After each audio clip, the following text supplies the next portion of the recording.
Now, as a 16-year-old, what's your long-term goal? To get to the NBA. Do you want to be the best? Yeah. I'm LeBron James from Akron, Ohio, from the inner city. I'm not even supposed to be here. Cleveland! This is for you! C'était l'élu, le prodige annoncé. Le gamin d'Akron que tout un État voyait comme le sauveur. LeBron James n'était pas un joueur comme les autres. C'était leur joueur. I go out on the floor. I play like it's my last game because it might be my last game, you know. L'enfant de l'Ohio, à même pas 20 ans, portait l'espoir d'une ville brisée, fatiguée, mais fidèle. On l'appelait The Chosen One. Mais personne n'aurait cru que celui qu'on avait choisi allait un jour choisir de vous abandonner. Le 8 juillet 2010, des millions d'Américains sont devant leur écran.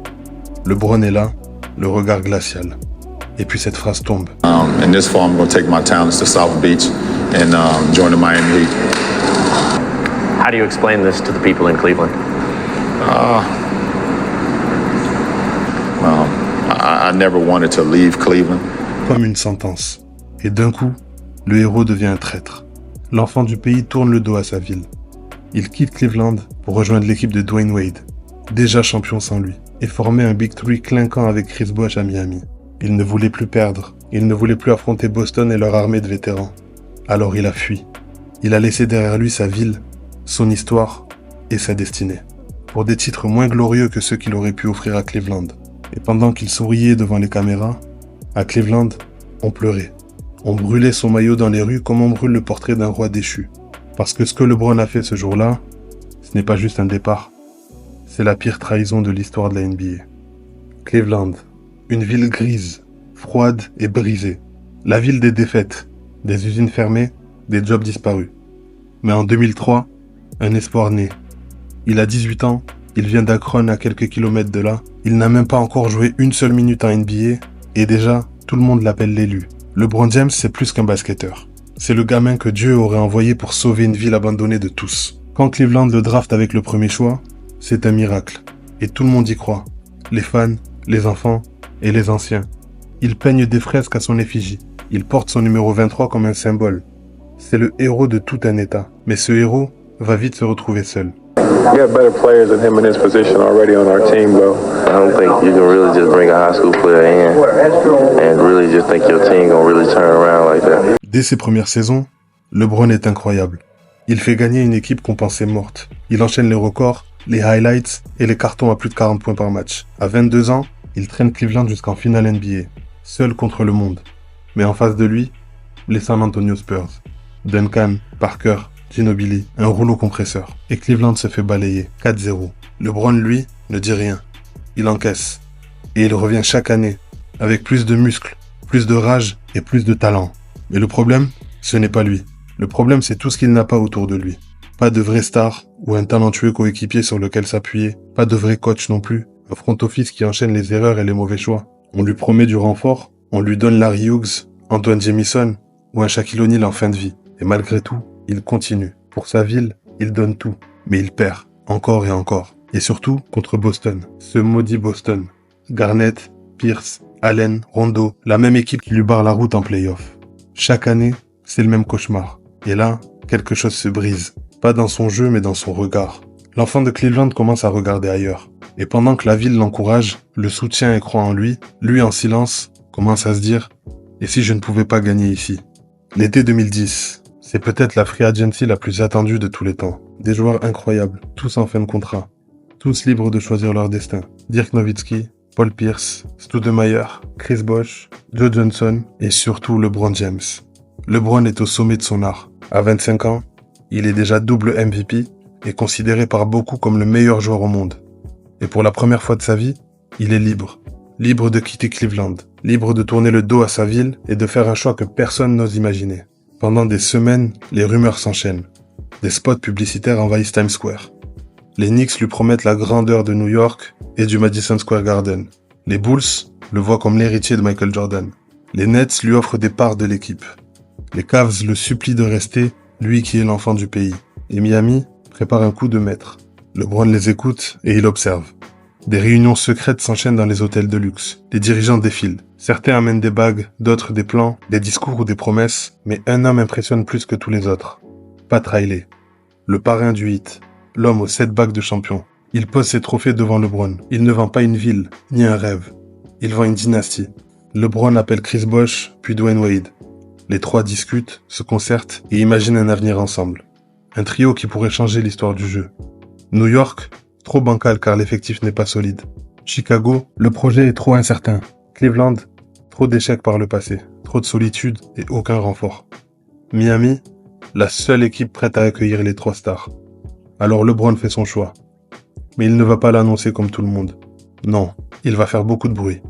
Le 8 juillet 2010, ESPN. Une émission entière, produite par LeBron et ses amis. LeBron entre en scène, le regard vide. L'Amérique retient son souffle. Et là, après 30 minutes de discussion, le verdict tombe. Cleveland entre en ébullition. Les fans deviennent fous. Ils brûlent les maillots de LeBron James. Des enfants pleurent, des adultes aussi. Et Dan Gilbert, le proprio des Cavs, publie une lettre de haine en l'encontre de la trahison de LeBron. Des émeutes ont même lieu car son impact dépasse le cadre du basket. L'enfant d'Akron vient de trahir sa ville. Il quitte le combat, son héritage et son peuple, pour rejoindre un ami déjà titré. Le roi s'en va, mais il ne le fait pas avec classe. Ce jour-là, LeBron James n'a pas juste quitté Cleveland. Il a quitté l'image de l'élu. Il est devenu le traître, le méchant. Et tu veux savoir ce qui se passe quand ton héros d'enfance, celui que tu as vu grandir pour devenir le meilleur joueur du monde, celui que tu as soutenu depuis le début même dans la défaite, décide un jour, en direct à la télé, de t'abandonner? C'est simple. Tu l'effaces, tu le rayes, et tu brûles son maillot. Dans les rues de Cleveland, c'était la guerre. Les maillots partaient en flammes, les posters étaient arrachés des murs, certains parlaient de trahison, d'autres carrément de blasphème. LeBron James n'était plus l'enfant d'Akron. Il était devenu l'ennemi public numéro 1. Là où il allait, les insultes pleuvaient. Des pancartes, le traître, en lettres géantes, des fans qui venaient juste pour le haïr. Même dans sa propre ville, il n'était plus chez lui. Et LeBron, il assumait. Il encaissait, et à la limite on dirait qu'il aimait ça. Cette mise en scène s'est devenue un tournant dans sa légende. Avant on l'adorait, maintenant on le détestait. Et ce n'est pas fini, il enfonce encore plus le clou. Il promet des titres. The way we're going to challenge each other to get better in practice, once the game starts, I mean, it's going to be easy. But we also know you three kings came down here to win championships. Not one, championships. Not two. LeBron, tell us about that. Not 2, not 3, not 4, not 5, not 6, not 7. What? Bro, what are you talking about, man? Ce n'était plus du basket, c'était de l'arrogance. Du mépris envers la ligue, du mépris envers Cleveland. La NBA n'avait jamais vu ça. Un joueur qui contrôle la ligue et qui choisit ses coéquipiers. Qui annonce une domination totale avant même de jouer. LeBron James était devenu le méchant de l'histoire. Et tout le monde voulait le faire tomber. Chaque salle dans laquelle il jouait devenait un champ de bataille. Chaque match était une véritable guerre. Les adversaires se donnaient à 200% juste pour le battre. Et lui, dans tout ce chaos, il devait prouver que cette trahison, ce choix, valait vraiment le coup. Mais voilà, la pression d'être le méchant, ce n'est pas donné à tout le monde. Et très vite, on va voir si LeBron James était vraiment prêt à l'assumer. Dès les premiers mois à Miami, l'ambiance est électrique. Le trio LeBron, Wade, Bosh fait fantasmer, mais ne convainc pas.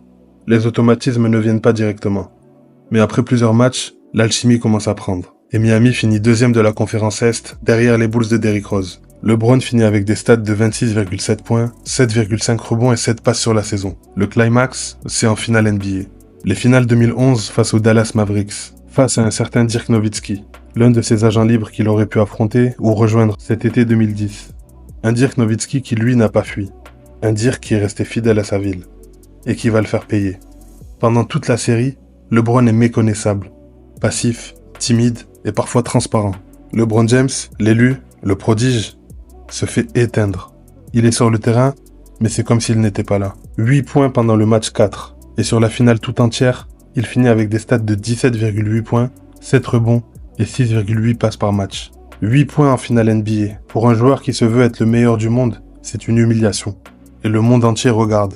Le monde entier le juge. Parce que ce LeBron arrogant, qui a fait des promesses enflammées et qui a trahi les siens, il a échoué. Et cette fois, il ne pourra pas accuser ni ses coéquipiers, ni ses dirigeants. Il faut qu'il assume.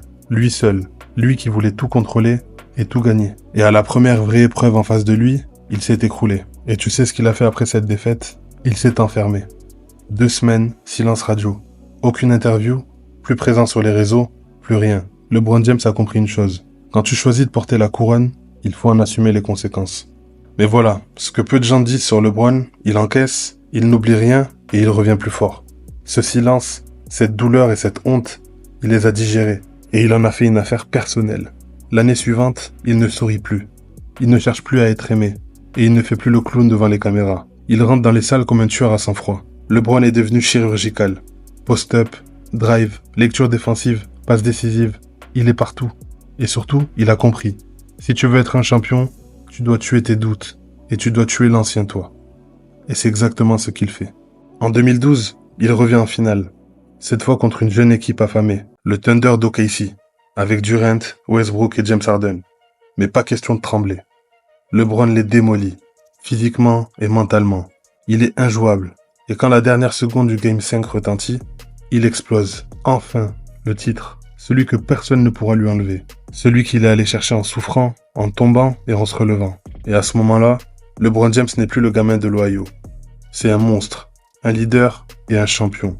Mais malgré tout, malgré les 2 titres à Miami, malgré la gloire et les records, il reste une blessure au fond de lui. Une voix qui lui chuchote « Tu n'as jamais fini ce que t'avais commencé ». Et cette voix, elle va le ramener là où tout a commencé pour lui. What makes my city and my state happy, and that's why I came back. I love you. I'm back. Ils avaient brûlé son nom et son maillot. Ils l'avaient traité de lâche, de traître. Et pourtant, le 11 juillet 2014, 4 ans après cette décision, LeBron James fait une annonce. Pas de caméra, juste une lettre. Une lettre publiée dans Sports Illustrated. Avant d'être un basketteur, je suis un fils de l'Ohio. Je suis rentré à la maison. There's no place like home. Il est de retour. Oui, LeBron revenait à Cleveland, dans la ville qu'il avait abandonnée, chez ce peuple qui ne voulait plus jamais entendre parler de lui. Mais c'est là que tout change, parce que ce retour, c'est un choix, une dette qu'il vient régler.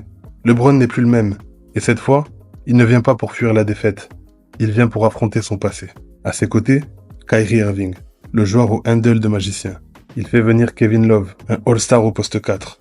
Et d'un coup, Cleveland redevient un prétendant au titre. Et LeBron ne mâche pas ses mots. Il veut ramener un titre chez lui, à la maison. Première saison pour son retour, Cleveland finit 2e de la conférence Est, derrière Atlanta, avec 53 victoires pour 29 défaites. LeBron finit avec des stats de 25,3 points, 7,4 passes et 6 rebonds par match. Cleveland va directement en finale NBA. Kyrie se blesse, Kevin Love est out, LeBron seul contre tous affronte la machine Warriors et il leur vole 2 matchs presque à lui tout seul. Mais les Warriors remportent le titre. 35,8 points, 13,3 rebonds et 8,8 passes sur la série. Et là, on se dit que c'était trop beau pour être vrai. L'année suivante, Cleveland revient, plus fort. Et face à eux, encore Golden State. Et cette fois, avec 73 victoires en saison régulière, un record historique et une équipe jugée invincible. Et Cleveland est mené 3-1 en finale. Et jamais dans l'histoire une équipe n'avait remonté un tel déficit. Mais LeBron justement est venu pour écrire l'histoire. Game 5, 41 points. Game 6, encore 41. Et Game 7, le contre du siècle. Iguodala part en contre-attaque et LeBron sprint derrière sa proie comme un lion. Et il écrase le ballon contre la planche. Une action légendaire. Et quand Kyrie met le shoot à 3 points pour offrir la victoire, LeBron s'effondre, à genoux et en larmes. Il a réussi. Il a tenu sa promesse. Il a amené Cleveland, sa ville, au sommet du monde. Ce jour-là, c'est pas juste un titre. C'est le titre le plus glorifiant de toute sa légende. C'est une rédemption. Un roi qui revient dans le royaume qu'il avait abandonné. Et qui, à la fin, en est ressorti plus grand. Mais est-ce que ça suffit à effacer la trahison? Pour certains, oui. Pour d'autres, jamais. Parce que la cicatrice de 2010, elle est encore là. Là où Jordan est resté à Chicago, là où Kobe est resté un Laker à vie, LeBron, lui, a quitté le navire. Et même s'il est revenu, les gens n'oublient pas. Son passage à Miami, ses titres, pour beaucoup, ça a faussé sa légende. Ils voient en lui un mercenaire, un génie du jeu, mais pas un héros loyal. Et c'est là toute la complexité du King. Un homme qui a toujours voulu tout contrôler, son image, son entourage, sa narration. Mais en fuyant Cleveland, il a perdu un truc qu'on ne récupère jamais vraiment. Et depuis, tout ce qu'il fait est scruté, disséqué et jugé. LeBron James est devenu plus qu'un joueur. Team Jordan, Team Kobe ou Team LeBron. Chaque génération veut imposer son roi. Mais la vérité, c'est que LeBron, il a changé le jeu à sa manière. Il a transformé le rôle de la star à NBA. Et il a ouvert la voie à Durant, Kyrie, Harden, à tous ceux qui dictent leur carrière. Mais à quel prix? Parce que dans cette guerre d'ego et de pouvoir, LeBron reste le visage de la fracture.